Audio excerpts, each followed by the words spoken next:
Hey guys, this is Alisha. Welcome back to my channel. In today's video, we are going to talk about a very serious topic, a very less talked about topic, that is periods and workout.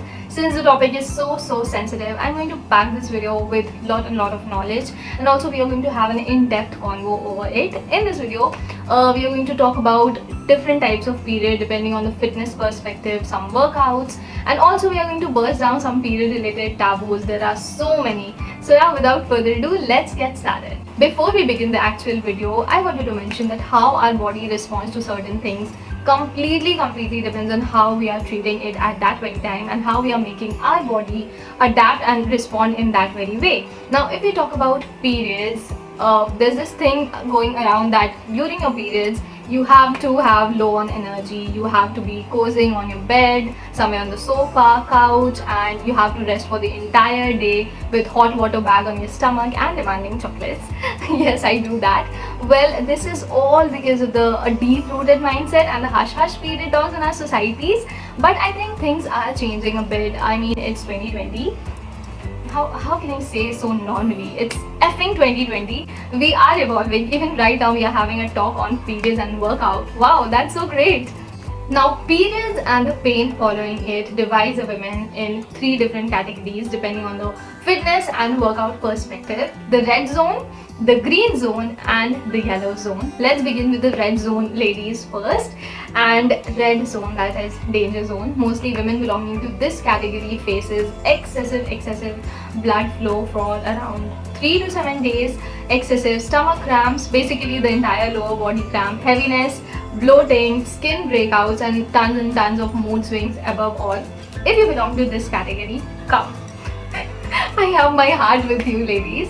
Mostly the red zone women experiences around 3 to 7 days of heavy flow, and all the other period related issues must be in the age of 18 to 25, and this mainly happens due to different factors. It can be due to genetics, poor lifestyle, excessive junk on your plate, and sometimes it is also because of the endometriosis and fibroids. For this category, I would suggest just listen to your body. Just listen to what it demands during that 3 to 7 days of period, and take proper rest from your hectic schedule. Just do not exert your body. But also one thing, that there are some women in red zone category who are not aware about the fact that workout and exercises can somewhere help them in coping that period related issues, that pain and all, and they can benefit from exercises, the basic light exercises, as during the process of workout there's this release of natural feel good mood lifting hormone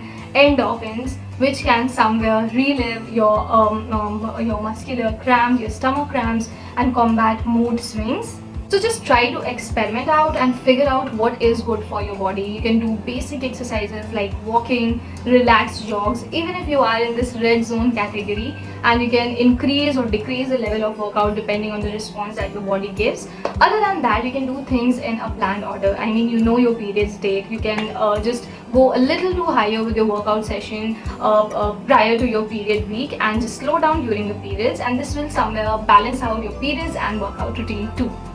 And the next category is green category. The women belonging to this sphere are the luckiest of all. They'll experience around 3 to 4 days of moderate periods. On first day, there will be moderate blood flow following a little amount of pain down the navel. On the second day, it will somewhere slow down, and on third or fourth day, you'll feel like a free bird. I can say that as I belong to this category, lucky enough. For the green category women, I can suggest that you can continue with your fitness, your workout routine the way you did. You can run on the treadmill only if your body allows, and you can also do basic exercises, basic Pilates, basic exercises like juggling or like ups and downs, pull-ups, and yes, I know you know the drill. The next one is yellow category, and this is not at all normal. Women belonging to this sphere are somewhere into serious sports, athletes, the long distance runners, high jumps, and they are into intense weight training zone. And as I said, this is not normal, and it does not happen to a lot of women. Women belonging to this category faces little or no periods, that is irregular periods, since they are putting a lot of pressure and exertion on their body, exertion and stress on their body, that for that matter, body goes into a self-regulated shock mode, and in that process the body completely stops the menstruation cycle. This is kind of a way of body relaxation where it says hold on girl, you're going really hard on yourselves, and in order to save some energy, some blood, there's this irregular or little periods that takes place, and in this situation is known as athletic amenorrhea, and this is quite a dangerous situation, and sometimes it can lead to a long-term health problem, including infertility too. And there are so many journals on the web, you can read it out, and you can visit gynae super soon to know your body better and to know your requirements. Period completely differ from women to women and from month to month as well, and it can vary as per the age, the stress level, the hormonal surges and downs, diet, and also some because of the genetic factors as well. And it is extremely normal for us to have that cramping pain during periods, that heaviness, bloating, skin breakouts, and whatnot. And also, no periods is a big issue, and since I feel period is extremely important for our body, and it is kind of a natural detoxification of our body, and so is the workout, as it relieves the period struggles that we are dealing with, and also somewhere is extremely beneficial for the long-term health and wellness. So yeah, that was it for today's video. I hope you all found this helpful and enjoyed watching this. I'll make 2 or 3 more period related videos. Some must be some workout videos, some yoga videos, also chit chat videos. So just stay hooked for that. Give this video a thumbs up, comment down some video related ideas, and also if you want to ask something about this video. And yeah, follow me on Instagram. My Insta handle is _Alisha180_. Please subscribe to this channel. I love you guys. Bye bye.